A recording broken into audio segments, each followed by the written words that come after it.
ताले दीदी आपण को टीका कथा कहउचंदी जो टीका नबा द्वारा शिशुर सब प्रकार रोगरू मुक्ति पाइथे मु सेई टीका कथा कहउची।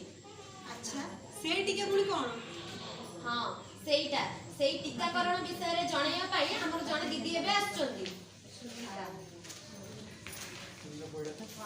टीकाकरण विषय में वर्तमान किसी कहबी। टीकाकरण आम क्या कहवा टीकाकरण हूँ एक प्रभावशाली उपाय जहाँ द्वारा मनीष शरीर में बाह्य जीवजंतु जमीक जीवाणु भूताणु एम द्वारा होता रोग गुड़ी दूरीकरण करता नाश करता। टीकाकरण हूँ एक प्रक्रिया जहाँ द्वारा मनीष शरीर में रोग प्रतिरोधक शक्ति बढ़ी थाए। यह एक कृत्रिम प्रक्रिया। यही प्रक्रिया साधारणतः किसी जीवाणु भूताणु से जीवित कि दुर्बल कर मनीष शरीर को इंजेक्शन माध्यम प्रवेश कर जहाद्वारा से मनीष शरीर में जो बाह्य भूताणु जीवजंतु मान द्वारा जो रोग गुड़िक थाए से रोग गुड़िक विपक्ष रोग प्रतिरोधक शक्ति गठन करते जहाद्वारा रोग गुड़िक हो न। अच्छा दीदी से रोग प्रतिरोधक शक्तिटा पुनी कोन सेटा टिके मते कहि जान से विषय टिके जानिबो इच्छा हां सेटा भी हमर दीदी एबे कह देबो। रोग प्रतिरोधक शक्ति हूँ जो बाह्य भूताणु जीवाणु अन्य पदार्थ गुड़िक आम शरीर को प्रवेश करने विभिन्न प्रकार रोग होता है। से रोग गुड़िक जल द्वारा दूषित जल द्वारा हो दूषित खाद्य द्वारा हो दूषित वायु द्वारा हो जो भाव में भी होता है। रोग प्रतिरोधक शक्ति आम टीका देवा पर शरीर में गोटे शक्ति बढ़ी शक्ति प्रभाव से जो शक्ति मनीष शरीर को प्रवेश कर जीवाणु भूताणु बाह्य पदार्थ गुड़िक नष्ट करता है निष्कासित करता है शरीर जहाद्वारा से रोग गुड़िक हो न था। अच्छा दीदी टीका हमर उद्देश्य सब कोन पे हम सब टीका दवा छन से विषय टिके मते कहि जाते टीका काहे दबा आगे बुझिले तो। हां दीदी बुझिली छुआ को विभिन्न रोग रक्षा करते पे टीका दवा ठीक बुझिले एबे जाने तार उद्देश्य कोन देबा काहे कि से विषय रे हमर आउ जने दीदी मध्ये आपन काकी बुझाई देबे। मु आपन जणे टीकार उद्देश्य कोन टीकाकरण रोग संक्रमण को प्रतिरक्षा करिଥାଏ। टीकाकरण द्वारा स्वास्थ्य प्रक्रिया मजबूत होता है। टीकाकरण द्वारा शिशुर स्वास्थ्य रक्षा कर टीकाकरण केतक गुरुत्वपूर्ण रोग और केतक गुरुत्वपूर्ण रोग जमीक हाथ बा गोड़ विफलता और मस्तिष्क दोष रोग को ह्रास करता है। केतक जमीक टीका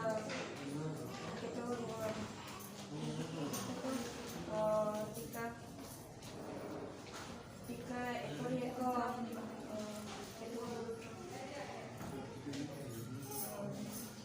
टीका दबा द्वारा आमर बहु प्रकार रोग अच्छी जक्मा मिलिमिला तरल झाड़ा एपरी रोगरू आमर शिशु को रक्षा करा जाई परिबो हैला। तापरे आपण तो जानिले महत्व आ गुरुत्व विषय रे जानिबेनी। हां दीदी मोर जानिबा को इच्छा अछि मो छुआ को टीका देबी ना तार महत्व विषय न जानले केमिते देबी टीका। ए मां को परी समस्त मां भी जानिबा दरकार कि शिशु को केउ टीका दिया जाउची कोन कर केउ टीका केउ समय रे दिया जाउची एवं टीका नबार महत्व और गुरुत्व कोन चलंतु से विषय रे जानिबा। से विषय रे हमर गोटे दीदी आसी कि आपण मानन को बुझेबे। वर्तमान जुगरे जन्म हेबा ठारू प्राय 5 वर्ष पर्यंत शिशु को नाना टीका दे तांकर शरीर रोग प्रतिरोधक शक्ति बढ़ा जाय थाए। टीकाकरण करबा द्वारा से काहे को हुए एवं तार गुरुत्व और महत्व से मु तुमको किछि उदाहरण दोछि। साधारणतः गोटे मनुष्य बा पशु पक्षी ठारू आउ अन्य एक लोक को बेउथुबा रोग को बंचिबार प्रतिकार निमित्त आम शरीर में कृत्रिम उपाय टीकाकरण करा जाय थाए। आम शरीर में यह रोग प्रतिरोधक शक्ति को बढ़ाइबा पई शरीर विभिन्न प्रकार टीकाकरण को आमर प्रयोग करा जाय थाए। जेमिति कि माँ और बापा तांको छुआ को सुस्थ और सबल रखापी और छुआर भविष्य रोग रक्षा करने छुआर भविष्य रोग रक्षा करने जहाँ प्रायती जहाँ भी से पारती सब प्रकार चेष्टा करती।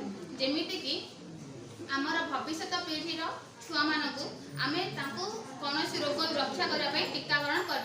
जमी आप देखुवे टीकाकरण द्वारा आम पृथ्वी बसंत रोग धीरे धीरे लोप पाई जाइए। सेपरी आमर केतक साधारण संक्रामक रोग जेपरिक अच्छी मिलीमिला आ रुबेला ताकू आमर रोकवा आम ओडिशा रे 2018 मसीह गोटे कैंप कर जनवरी 29 तारीख में एवं सही कैंप द्वारा आमर ओडिशा रु प्राय 1 कोटी पिला टीका दि जाइथिला।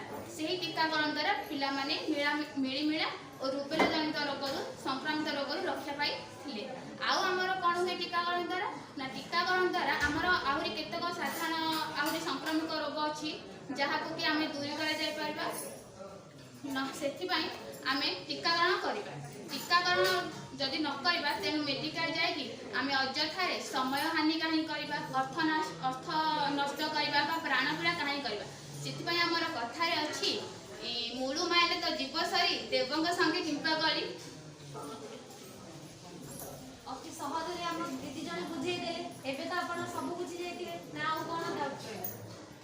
हाँ दीदी मैं सब बुझिपारि हेले दीदी आपण तो सब कथा कहले हेले मते को रोग पे को टीका दिया जीवो सेटा टी कहिनो थाबे मो पिला पे मुटी जानि कर इच्छा थिला मोर।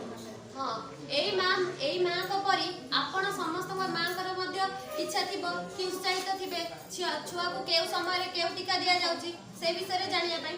तो सेई विषय रे हमर एबे जने भाई आसी आपण मानन को जणेबे एटा टिके सुनंतु। नमस्कार। माँ को परी आपण मैंने समस्ते भी जानवा दरकार कि कौ टीका कौ रोगर निराकरण पर दि जाऊँ तो टीका भी नवा निहाती जरूरी।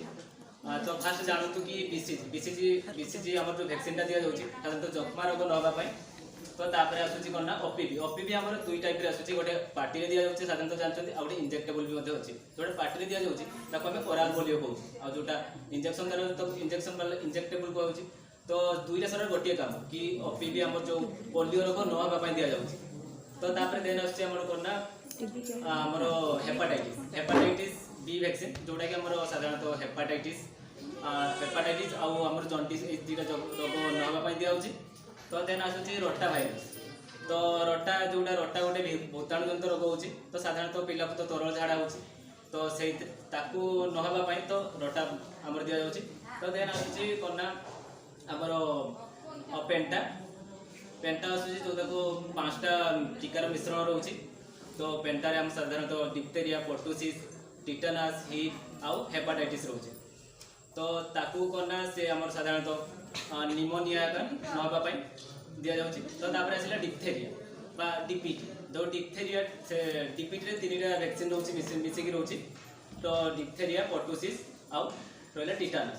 तो साधारणतः से कौन ना कौन कौन नापी लहराकाश जो पिला कहूँ लहराकाश आमर मस्तिष्क ज्वर से सब नापी और धनुष टंका से सब रोग नापी से सब दि जाऊँगी से डीपीटी आमर दि जाऊँगी। तो देन तापर आसूँ कौन ना एमआर रे भी 2 प्रकार टीका मिसी रोचे। तो गोटे हूँ मिजिल्स आउ रुबेला जो मिजिल्स होची से मिजिल्सटारे कौन ना जर्मनी आमर जो मिलीमिला रोचे सेटा नापी आउ जो रुबेला रहा से गालुआर नापी पिला को दि जाऊँगी।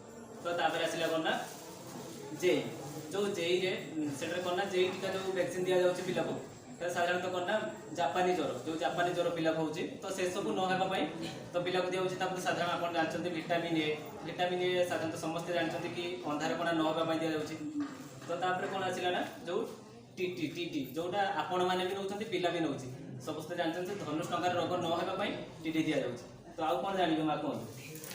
अच्छा दीदी भाई तो बतैले सब रोगर टीका गुराक कौन कौन नब आम पिला कौन कौन रोग ताहले दीदी जदि मु टीका देली जदि मो छुआर पर किसी असुविधा है ताहले मु कौन करिवी सेटा भी माँ अच्छी जदि रोग है किसी प्रोब्लेम देखा किसी असुविधा हो पार्श्व प्रतिक्रिया देखा पिलार तो टेंशन ने किसी व्यस्त विब्रत किसी हबार ना। तो आम 3 पाखर ये कर तो साधारण गोटे साधारण रोचे गोटे मध्यम रोचे आ गोटे गुरुतर भाव रोचे। तो साधारण कौन हो ना ज्वर हो जो जी इंजेक्टेबल जी इंजेक्शन से नौ से जगह कौन हो लाल हो तो टे घा हो तो से सब आउ टे पेन भी ऐसे रोचे बथा हो तो से सब को लेकिन आप व्यस्त विरत किसी हवा दरकार ना। तो से टीका नेला से सब साधारण कथा। तो तापर आसला कौन ना मध्यम धरण कौन हम ना पिला को बात हम अत्यधिक ज्वर हम। तो तापर आसला कौन सांघातिक कौन हो जो बातटा होता मध्यम धरण से बेसी समय रहा आउ जो एलर्जी होती अत्यधिक प्रकार रही। तो आपण मैंने नहीं किसी चिंता करेंगे। तो माँ मैंने साधारण करना जब ज्वर आसला ये आसला ज्वर है किसी बात है सागे सागे जो मेडिसिन रोचे जहाँ भी रोचे पिला को सागे सागे खुआई दौरान तो सेटा करेंगे आप साधारण गोटे अदा कपड़ा करेंगे पिला को से अदा कपड़ा टी पोछापोछि करदे तो आउ जदि किसी भी आपको असुविधा होची बा व्यस्त लगुच तो साधारण जो आप घर पाखापाखि जो अंगनवाड़ी अच्छी आउ बा जो चिकित्सा केन्द्र अच्छी से जाकि डॉक्टर सह परामर्श करेंगे तो ये सब कले पिला ठीक ठाक हो तो आउ जहाँ असुविधा रहिबो तो आप डॉक्टर को परामर्श ले से सब आपको बुझेइबे। ଆଜ୍ଞା ଦିଦି ମୁଁ ଏଥର ବୁଝିପାରିଲି। ସିନା ଜାଣିଲେ କେଉଁ ଟିକା ପାଇଁ କେଉଁ ଟିକା ପାଇଁ କେଉଁ ରୋଗ ପାଇଁ କେଉଁ ଟିକା ଦିଆଯାଏ କିନ୍ତୁ ଟିକା ନେବାର ବି 7ଟା ଗୁରୁତ୍ୱପୂର୍ଣ୍ଣ ବାର୍ତ୍ତା ରହିଛି ସେଇ ବିଷୟରେ ସମସ୍ତ ମା ଜାଣିବା ଆବଶ୍ୟକ ତ ତାକୁ ବର୍ଣ୍ଣନା କରିବା ପାଇଁ ଆମର ଆଉ ଜଣେ ଦିଦି ଆସୁଛନ୍ତି। ମା ଏବେ ଜାଣିଲେ ତ କେମିତି କ'ଣ ଟିକାକରଣ କରାହଉଛି ଆଉ କ'ଣ ଦିଆହଉଛି? ହଁ ଦିଦି ସବୁ ଜାଣିଲି। ଏବେ ଶୁଣନ୍ତୁ ଗୁରୁତ୍ୱପୂର୍ଣ୍ଣ ବାର୍ତ୍ତା 7ଟି। ଫାଷ୍ଟ ଗୁରୁତ୍ୱପୂର୍ଣ୍ଣ ବାର୍ତ୍ତା ହେଉଛି କେଉଁ ଟିକା କ'ଣ ପାଇଁ ଦିଆହଉଛି, କେଉଁ ଟିକା କେଉଁ ରୋଗ ପାଇଁ ଦିଆହଉଛି ଆଉ ସେଇ ରୋଗର ପାର୍ଶ୍ୱ ପ୍ରତିକ୍ରିୟା ଓ ତାର ପ୍ରତିକାର ବି କେମିତି କରିବେ ସେଇଟା ବି ଜାଣିବେ। ଆଉ ତା ସହିତ ଛୁଆକୁ ଟିକା ନେବା ପରେ ଅଧଘଣ୍ଟା ଟିକାକରଣ କେନ୍ଦ୍ରରେ ବସନ୍ତୁ ଆଉ ପ୍ରତ୍ୟେକ ଛୁଆକୁ ଖାଇବାକୁ ଦେବା ପୂର୍ବରୁ ପ୍ରତ୍ୟେକ ଥର ହାତ ସାବୁନରେ ହାତ ଧୁଅନ୍ତୁ ଆଉ ପ୍ରଥମ 6 ମାସ ପର୍ଯ୍ୟନ୍ତ କେବଳ ମା କ୍ଷୀର ଦିଅନ୍ତୁ। ଟିକାକରଣ କେନ୍ଦ୍ରକୁ ଆସିଲା ବେଳେ ମା ଓ ଶିଶୁ ସୁରକ୍ଷା କାର୍ଡ ସୁରକ୍ଷିତ ରଖନ୍ତୁ ଏବଂ ପୁଣି ଥରେ ଆସିଲା ବେଳେ ଧରି ଆସନ୍ତୁ।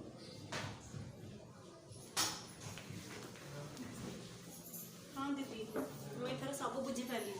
ଟିକାକରଣ କ'ଣ ପାଇଁ କରାଯାଏ, ଟିକାକରଣ କଲେ କେଉଁ ରୋଗରୁ ସବୁ ଭଲ କରାଯାଇପାରେ, ଟିକାକରଣ ଗୁରୁତ୍ୱ ମହତ୍ୱ ଦିଦିମାନେ ତ ସବୁ ଜଣେଇଲେ। ଏଥର ଏଠି ଥିବା ମା ମାନେ ବି ସବୁ ଜାଣିଲେ। ଏଥର ଆମେ ଏତିକି କହିବା କି ଆମେ ଠିକ୍ ଟାଇମ୍ରେ ଠିକ୍ ସମୟରେ ପିଲାକୁ ସବୁ ଟିକା ଦେବା ଆଉ ସବୁ ରୋଗରୁ ଛୁଆକୁ କେମିତି ରକ୍ଷା କରିବା ସେଥିପାଇଁ ପ୍ରତ୍ୟେକ ବାପା ମା ମାନେ ସଚେତନ ହେବା ଦରକାର। ମୋର ଆଜିର ଏତିକି ବାର୍ତ୍ତା ରହୁଛି। ସମସ୍ତ ମା ମାନେ ଜାଣିଲେ ତ କେଉଁ ରୋଗ ପାଇଁ କେଉଁ ଟିକା ଦିଆଯାଏ। ଯଦି ସେ ଭାଇ ଆମର କହିଲେ ଯଦି କେହି ଶୁଣି ନାହାନ୍ତି ତ ଆଉ ଥରେ ମୁଁ ଏ ସାରଣୀ ମାଧ୍ୟମରେ କହିଦେଉଛି ତ ଶୁଣି ଦିଅନ୍ତୁ। ଆମର ଗର୍ଭ ଅବସ୍ଥାରେ ମା ମାନଙ୍କ ପାଇଁ ଯୋଉ ଟିଟି 2ଟା ଡୋଜ୍ ରହିଛି ଯୋଉମାନଙ୍କର ଯୋଉଟା ଫାଷ୍ଟ ଗର୍ଭ ରହିବ ସେମାନେ 2ଟା ଟିଟି ନେବେ। ଯୋଉମାନେ 3 ବର୍ଷ ପରେ ପ୍ରଥମ ଛୁଆର 3 ବର୍ଷ ପରେ ଯୋଉମାନେ ଆଉ ସେକେଣ୍ଡ ଗର୍ଭ ରହିବ ତ ସେମାନେ ଆଉ 2ଟା ଟିଟି ନେବା ଦରକାର ନାହିଁ, ସେମାନେ ଗୋଟିଏ ଟିଟି ନେବେ ଆଉ ସେଇଟାକୁ ଟିଟିର ବୁଷ୍ଟର ଡୋଜ୍ କୁହାଯିବ। ଯୋଉମାନଙ୍କର ସେକେଣ୍ଡ ଗର୍ଭ ଥିବ ସେମାନେ ଜାଣିଥିବେ। ତ ଜନ୍ମ ସମୟରେ ଏଇଟା ଆମର ଶିଶୁର ଜନ୍ମ ସମୟରୁ 16 ବର୍ଷ ପର୍ଯ୍ୟନ୍ତ କେଉଁ ଟିକା ନେବେ ସେଇ ବିଷୟରେ କହିବା। ଜନ୍ମ ସମୟରେ ଆମର ଛୁଆଟି BCG ନେବ। BCG କେଉଁଠି ନେବ ନା ଚର୍ମ ତଳେ ବାମ ବାହୁର ଉପର ଭାଗରେ ନେବ ଏବଂ এই ଟିକାଟା କ'ଣ ପାଇଁ କେଉଁ ରୋଗରୁ ମୁକ୍ତ ପାଇଁ ନା ଯକ୍ଷ୍ମା ରୋଗରୁ ମୁକ୍ତ ପାଇଁ। ତ ଜନ୍ମ ସମୟରେ ଆମର 3ଟା ଦିଆଯାଉଛି। BCG ସାଙ୍ଗରେ OPV ଦିଆଯାଉଛି। OPV BOPV ଯୋଉଟା କି 2 ବୁନ୍ଦା ପାଟିରେ ସେଇଟାକୁ ପୋଲିଓ ଆମର କହିବା ତ ସେଇଟା ପୋଲିଓ ରୋଗ ପାଇଁ ଦିଆଯାଉଛି। ଆଉ ହେପାଟାଇଟିସ୍ B ଯୋଉଟା ଆମର ମାଂସପେଶୀରେ ଦିଆଯାଉଛି ବାମ ଜଙ୍ଘର ମଧ୍ୟ ଭାଗରେ ଦିଆଯାଉଛି ସେଇଟା ଆମର ଜଣ୍ଡିସ୍ ରୋଗରୁ ମୁକ୍ତ ପାଇବା ପାଇଁ। ଆଉ 6 ସପ୍ତାହ ବା 1.5 ମାସ ଶିଶୁକୁ ଯେତେବେଳେ 1.5 ମାସ ହେଉଛି ସେଇ ସମୟରେ କେଉଁ ଟିକା ନେବା ଆବଶ୍ୟକ। ଆମର ଗୋଟେ ରହିଛି BOPV କ'ଣ ସେଇଟା ବି ଆମର ପୋଲିଓ ସେଇଟା ଆମର 2 ବିନ୍ଦା ପାଟିରେ ନେବେ ତ ପୋଲିଓ ରୋଗରୁ ମୁକ୍ତ ପାଇବା ପାଇଁ। ଆଉ ରୋଟା 1 କ'ଣ ନା 5 ବୁନ୍ଦା ସେଇଟା ମଧ୍ୟ ଆମର ପାଟିରେ ନେବେ ଆଉ ସେଇଟା କ'ଣ ମାନେ କେଉଁ ରୋଗରୁ ମୁକ୍ତ ହେବ ନା ତରଳ ଝାଡ଼ା ଛୋଟ ଛୁଆଙ୍କୁ ପ୍ରାୟତଃ ହୋଇଥାଏ ତ ସେଇଟାରୁ ସେ ଆମକୁ ମୁକ୍ତ କରିବ। FIPV କେମିତି ନେବେ ନା ଚର୍ମ ତଳେ ଡାହାଣ ବାହୁର ଉପର ଭାଗରେ ସେଇଟା ବି ଆମର ପୋଲିଓ। ତ PCV କେମିତି ନା ମାଂସପେଶୀ ମଧ୍ୟରେ ନେବେ ଡାହାଣ ଜଙ୍ଘର ମଧ୍ୟ ଭାଗରେ ଏଇଟା ଆମର କ'ଣ କରିଥାଏ ନା ନିମୋନିଆ ରୋଗରୁ ମୁକ୍ତି କରିଥାଏ। ଆଉ ପେଣ୍ଟାଭାଇଲେଟ୍ ତ ଆମର ଭାଇ କହିସାରିଛନ୍ତି ଏଇଟା 5ଟି ଅଛି। ତ ଆମର ଗୋଟେ ଅଛି DPT diphtheria pertussis tetanus with HIV with hepatitis B। ତ ଆମର କ'ଣ ନା କଣ୍ଠ ଆଳତି ଲହରା କାଶ ଧନୁଷ୍ଟଙ୍କାର ମସ୍ତିଷ୍କ ଜ୍ୱର ଯୋଉଟା ଆମ ଜଣ୍ଡିସ୍ ଆଉ HIV B। तापर जेतेबेले शिशु को 10 सप्ताह हेउची बा 2.5 मास जोटा कुआ जाउची तो सेतेबेले शिशुटी केउ केउ टीका नबा आवश्यक 3टा टीका नबा हमर बीओपीवी आउ रोटार सेकंड डोज आउ पेंटावायलेंट रो सेकंड डोज तो बीओपीवी कोन ऊपर कुआ जाईची बीओपीवी से 2 बुंदा नेबे पार्टी मध्य रे नेबे तो सेटा भी पोलियो आउ रोटा 2 माने रोटा नहीं थिबे 1.5 मास रे तो रोटार एटा सेकंड डोज नेबे सेटा भी पार्टी मध्य रे एटा भी पोलियो पेंटावायलेंट तो कुआ हला सेमे पेंटार भी एटा 2टा सेकंड डोज तापर 14 सप्ताह बा 3.5 मास 1.5 मास 2.5 मास 3.5 मास 3.5 मास रे कोन नेबे ना बीओपीवी रोटा बीओपीवी 2टा डोज नै साथी ऑलरेडी एटा होची तृतीय नंबर डोज आउ रोटार भी तृतीय नंबर डोज आउ पेंटावायलेंट रो भी तृतीय नंबर डोज एफआईपीवी रो भी एटा सेकंड डोज आउ पीसीवी रो सेकंड डोज ए तापरे 9 मास रु 12 मास मध्ये 9 मास रु 12 मास मध्ये कोन नेबे ना एटा vitamin A vitamin A FIPV रो थर्ड डोज एमआर नेबे आउ जोरा कि मिजिस बेला सब मिसी के अछि पीसीवी रो कोन ना बूस्टर डोज ऑलरेडी 2टा नै के एटा होची booster dose JE row first हमर विटामिन ता कोन ना छुआ मन को अंधार कोन रोग जे अछि तादर मुक्ति करबो एफआईपीवी ता पोलियो आउ एमआर ता मिलिमिला बा जर्मन मिलिमिला सेदुर मुक्त करबो पीसीवी तो जानिले निमोनिया आउ जेई होची जापानी ज्वर तापरे 16 मास रु 24 मास मध्ये केउ टीका नब शिशु ओपीवी रो बूस्टर ता विटामिन ए एमआर ता सेकंड डोज जेई रो सेकंड डोज डीपीजी बूस्टर रो फर्स्ट डोज तो ओपीवी ता कोन ना पोलियो विटामिन अंधार कोना बा चर्म रोग पई विटामिन ए दिया जाय एमआर ता होची हमर मिलिमिला बा जर्मन मिलिमिला जेई होची जापानी ज्वर तापर डीपीटी बूस्टर होची लहरा काश तापर 5 वर्ष जेतेबेले शिशु को 5 वर्ष हेबो से केउ टीका नबा ना डीपीटी रो बूस्टर डोज नेबो सेटा हमर कोन करता ना लहरा काश रो मुक्ति करता 10 वर्ष हेले टीटी टिटानस डिप्थेरिया तो धनुष्टंगार रोग रो मुक्ति करता 16 वर्ष हेले से टीटी रो सेकंड डोज ता नेबो से मध्ये से धनुष्टंगार रोग रो मुक्त करता आउ टीकाकरण रो 7टी गुरुत्वपूर्ण बार्ता जानले जेतबेले शिशुटी को टीका दिया जाउची तो समस्त मां जानिबा दरकार केउ रोग पई केउ टीका दिया जाउची एटा समस्त मां जानिबा दरकार टिके ध्यान दे सुनतु सेई टीकार पार्श्व प्रतिक्रिया और तार प्रतिकार सेई टीका नबा द्वारा हमर शिशुर केना